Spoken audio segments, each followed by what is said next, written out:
ದೇಶ ವಿದೇಶಗಳ ಬಾನಾಡಿಗಳ ಆಶ್ರಯ ತಾಣ ಆಗಿರುವ ಹಾವೇರಿಯ ಹೆಗ್ಗೇರಿಗೆ ಇದೀಗ ಹೊಸ ಅತಿಥಿಗಳು ಆಗಮಿಸಿದ್ದಾರೆ. ಸಮುದ್ರದ ಹಿನ್ನೀರು ಆಳುವಿಗಳಲ್ಲಿ ಕಾಣಸಿಗುವ ನೀರು ನಾಯಿಗಳ ಹಿಂಡು ಹಾವೇರಿಯ ಹೆಗ್ಗೇರಿಗೆ ಕಾಣಿಸಿಕೊಂಡಿದೆ.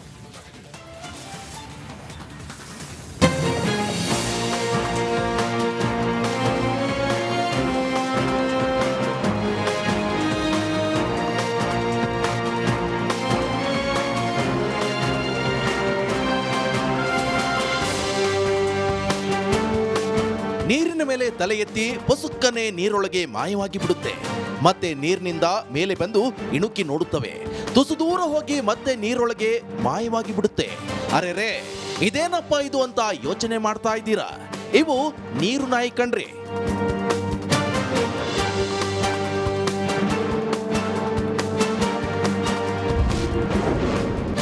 ಹಾವೇರಿಯ ಹೆಗ್ಗೇರಿಯಲ್ಲಿ ನೀರು ನಾಯಿ ಪ್ರತ್ಯಕ್ಷ.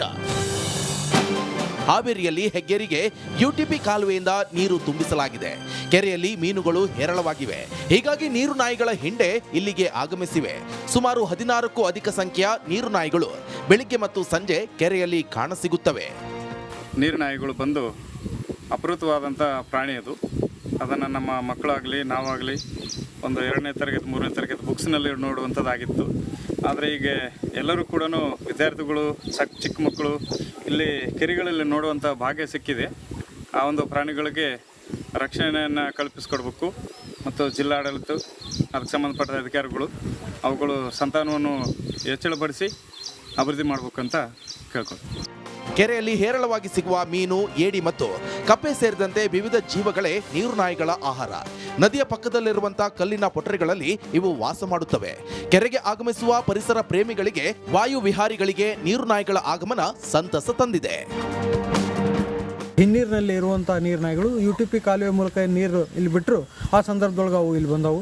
ಅವುಗಳ ಸಂತತಿ ಅಭಿವೃದ್ಧಿ ಪಡಿಸ್ಕೋಸ್ಕರ ಅವು ಏನು ಇಲ್ಲಿ ನೆಲೆ ಕಂಡ್ಕೊಂಡವು. ಅವುಗಳನ್ನು ಸಂರಕ್ಷಣೆ ಮಾಡೋದ್ರ ಜೊತೆಗೆ ಅವುಗಳ ಬಗ್ಗೆ ಯುವ ಜನರಿಗೆ, ಯಾಕಂತಂದ್ರೆ ಇತ್ತೀಚಿನ ದಿನದೊಳಗೆ ವನ್ಯಜೀವಿಗಳನ್ನ ವಿದ್ಯಾರ್ಥಿಗಳು ಮತ್ತು ವಿದ್ಯಾರ್ಥಿಗಳು ಇರ್ಬೋದು ಅಥವಾ ಕಾಲೇಜು ವಿದ್ಯಾರ್ಥಿಗಳು ಎಲ್ಲರಿಗೂ ಪುಸ್ತಕದೊಳಗೆ ನೋಡುವಂಥ ಸ್ಥಿತಿ ಬಂದೈತಿ. ಅವುಗಳನ್ನು ನಾವು ಇಲ್ಲಿ ಕಾಣಬಹುದಾಗಿದೆ. ಪುಸ್ತಕಗಳಲ್ಲಿ ಕಾಣಸಿಗುವ ನೀರು ನಾಯಿಗಳು ಅಪರೂಪದ ಸಸ್ತನಿಗಳು. ಇವುಗಳನ್ನ ನೋಡಬೇಕಂದ್ರೆ ದೂರದ ಪ್ರದೇಶಗಳಿಗೆ ತೆರಳಬೇಕು. ಆದರೆ ಇದೀಗ ಈ ನೀರು ನಾಯಿಗಳು ಹಾವೇರಿಯ ಹೆಗ್ಗೇರಿಗೆ ಆಗಮಿಸಿರುವುದು ನಿಜಕ್ಕೂ ವಿಶೇಷ, ಖುಷಿಯ ವಿಷಯ. Maruti BM, republic Kannada, Haveri. ದೇಶ ವಿದೇಶಗಳ ಬಾನಾಡಿಗಳ ಆಶ್ರಯ ತಾಣ ಆಗಿರುವ ಹಾವೇರಿಯ ಹೆಗ್ಗೇರಿಗೆ ಇದೀಗ ಹೊಸ ಅತಿಥಿಗಳು ಆಗಮಿಸಿದ್ದಾರೆ. ಸಮುದ್ರದ ಹಿನ್ನೀರು ಆಳುವಿಗಳಲ್ಲಿ ಕಾಣಸಿಗುವ ನೀರು ನಾಯಿಗಳ ಹಿಂಡು ಹಾವೇರಿಯ ಹೆಗ್ಗೇರಿಗೆ ಕಾಣಿಸಿಕೊಂಡಿದೆ.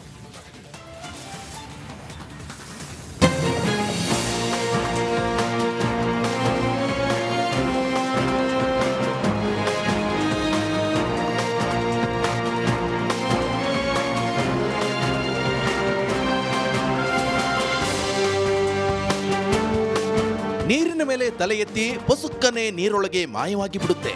ಮತ್ತೆ ನೀರಿನಿಂದ ಮೇಲೆ ಬಂದು ಇಣುಕಿ ನೋಡುತ್ತವೆ. ತುಸು ದೂರ ಹೋಗಿ ಮತ್ತೆ ನೀರೊಳಗೆ ಮಾಯವಾಗಿ ಬಿಡುತ್ತೆ. ಅರೆರೆ, ಇದೇನಪ್ಪ ಇದು ಅಂತ ಯೋಚನೆ ಮಾಡ್ತಾ ಇದ್ದೀರಾ? ಇವು ನೀರು ನಾಯಿ ಕಣ್ರಿ.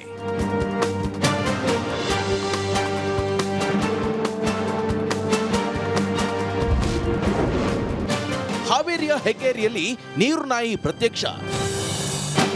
ಹಾವೇರಿಯಲ್ಲಿ ಹೆಗ್ಗೇರಿಗೆ ಯುಟಿಪಿ ಕಾಲುವೆಯಿಂದ ನೀರು ತುಂಬಿಸಲಾಗಿದೆ. ಕೆರೆಯಲ್ಲಿ ಮೀನುಗಳು ಹೇರಳವಾಗಿವೆ. ಹೀಗಾಗಿ ನೀರು ನಾಯಿಗಳ ಹಿಂಡೆ ಇಲ್ಲಿಗೆ ಆಗಮಿಸಿವೆ.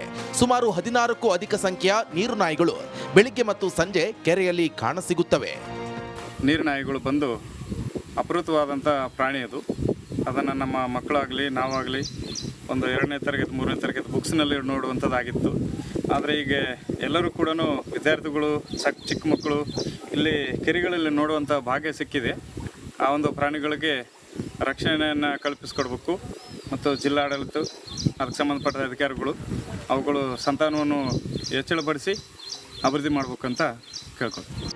ಕೆರೆಯಲ್ಲಿ ಹೇರಳವಾಗಿ ಸಿಗುವ ಮೀನು, ಏಡಿ ಮತ್ತು ಕಪ್ಪೆ ಸೇರಿದಂತೆ ವಿವಿಧ ಜೀವಗಳೇ ನೀರು ನಾಯಿಗಳ ಆಹಾರ. ನದಿಯ ಪಕ್ಕದಲ್ಲಿರುವಂತಹ ಕಲ್ಲಿನ ಪೊಟರೆಗಳಲ್ಲಿ ಇವು ವಾಸ ಮಾಡುತ್ತವೆ. ಕೆರೆಗೆ ಆಗಮಿಸುವ ಪರಿಸರ ಪ್ರೇಮಿಗಳಿಗೆ, ವಾಯು ವಿಹಾರಿಗಳಿಗೆ ನೀರು ನಾಯಿಗಳ ಆಗಮನ ಸಂತಸ ತಂದಿದೆ.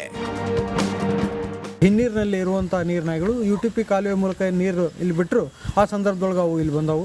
ಅವುಗಳ ಸಂತತಿ ಅಭಿವೃದ್ಧಿಪಡಿಸ್ಕೋಸ್ಕರ ಅವು ಏನು ಇಲ್ಲಿ ನೆಲೆ ಕಂಡ್ಕೊಂಡವು, ಅವುಗಳನ್ನು ಸಂರಕ್ಷಣೆ ಮಾಡೋದ್ರ ಜೊತೆಗೆ ಅವುಗಳ ಬಗ್ಗೆ ಯುವಜನರಿಗೆ, ಯಾಕಂತಂದ್ರೆ ಇತ್ತೀಚಿನ ದಿನದೊಳಗೆ ವನ್ಯಜೀವಿಗಳನ್ನ ವಿದ್ಯಾರ್ಥಿಗಳು ಮತ್ತು ವಿದ್ಯಾರ್ಥಿಗಳು ಇರ್ಬೋದು ಅಥವಾ ಕಾಲೇಜು ವಿದ್ಯಾರ್ಥಿಗಳು ಎಲ್ಲರಿಗೂ ಪುಸ್ತಕದೊಳಗೆ ನೋಡುವಂಥ ಸ್ಥಿತಿ ಬಂದೈತಿ. ಅವುಗಳನ್ನು ನಾವು ಇಲ್ಲಿ ಕಾಣಬಹುದಾಗಿದೆ. ಪುಸ್ತಕಗಳಲ್ಲಿ ಕಾಣಸಿಗುವ ನೀರು ನಾಯಿಗಳು ಅಪರೂಪದ ಸಸ್ತನಿಗಳು. ಇವುಗಳನ್ನ ನೋಡಬೇಕಂದ್ರೆ ದೂರದ ಪ್ರದೇಶಗಳಿಗೆ ತೆರಳಬೇಕು. ಆದರೆ ಇದೀಗ ಈ ನೀರು ನಾಯಿಗಳು ಹಾವೇರಿಯ ಹೆಗ್ಗೇರಿಗೆ ಆಗಮಿಸಿರುವುದು ನಿಜಕ್ಕೂ ವಿಶೇಷ, ಖುಷಿಯ ವಿಷಯ. Maruti BM, republic Kannada, Haveri.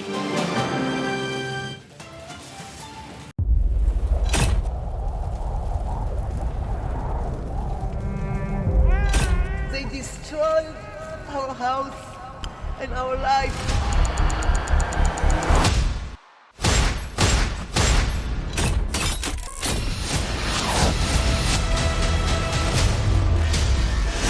Hamas ಉಗ್ರರ ದಾಳಿ ಭಯಂಕರವಾಗಿದೆ. ಯಾವ ಮಾಧ್ಯಮವೂ ಇಲ್ಲಿಗೆ ಬರಲು ಧೈರ್ಯ ಮಾಡ್ತಾ ಇಲ್ಲ.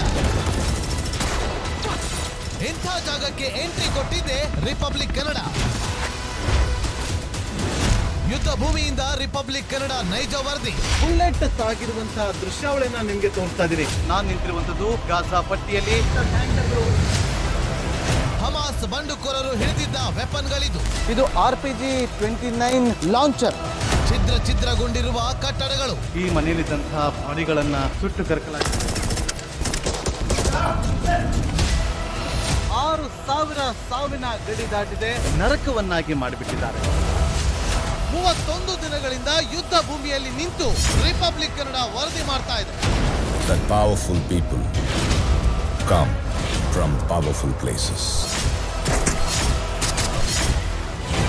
1 ವರ್ಷದ ನಿರ್ಭೀತ ಪತ್ರಿಕೋದ್ಯಮ ರಿಪಬ್ಲಿಕ್ ಕನ್ನಡ, ಇದು ನಿಮ್ಮ ಧ್ವನಿ. 150 ಸುದ್ದಿ, 120 ಇಂಪ್ಯಾಕ್ಟ್. ಸೂಪರ್ 3 ಇಲ್ಲೇ ಡ್ರಾ, ಇಲ್ಲೇ ಬಹುಮಾನ. ಮಾಧ್ಯಮ ಇತಿಹಾಸದಲ್ಲೇ ಮೊದಲು ಪರಿಹಾರ ಪತ್ರಿಕೋದ್ಯಮ. ಜೀವನ ನಡೀತಾ ಇಲ್ಲ ಸರ್. ನೋಡ್ದ ಗುರುಲಕ್ಷ್ಮಿನಿಲ್ಲ, ಪಿಂಚಣಿನಿಲ್ಲ, ಇದನ್ನೇ ಮಾಡಕ್ಕಾಗಿಲ್ಲ ಅಂತಂದ್ರೆ ಇನ್ನೇನ್ ಮಾಡ್ತೀರಿ ಬೇರೆ? ಏನ್ ಕಳಿಸಿ ಆ ಸಮಸ್ಯೆಯನ್ನು ಪರಿಹರಿಸಿಕೊಡ್ಲಾಗ್ಬೋದು. ಒಬ್ಬ ಅಜ್ಜಿ, ಅವರು ವಿಕಲಚೇತನರು, ಯಾರ ಹತ್ರ ಹೇಳೋದು?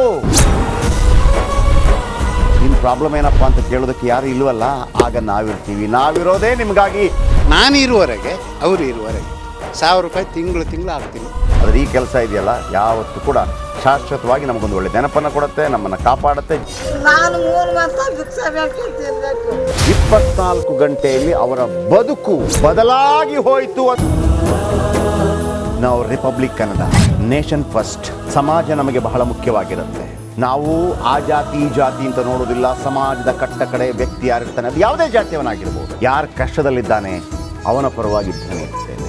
ಆರು ಕನ್ನಡಕ್ಕೆ ಧನ್ಯವಾದ. ನಾವು 1 ವರ್ಷದ ನಿರ್ಭೀತ ಪತ್ರಿಕೋದ್ಯಮ ರಿಪಬ್ಲಿಕ್ ಕನ್ನಡ, ಇದು ನಿಮ್ಮ ಧ್ವನಿ.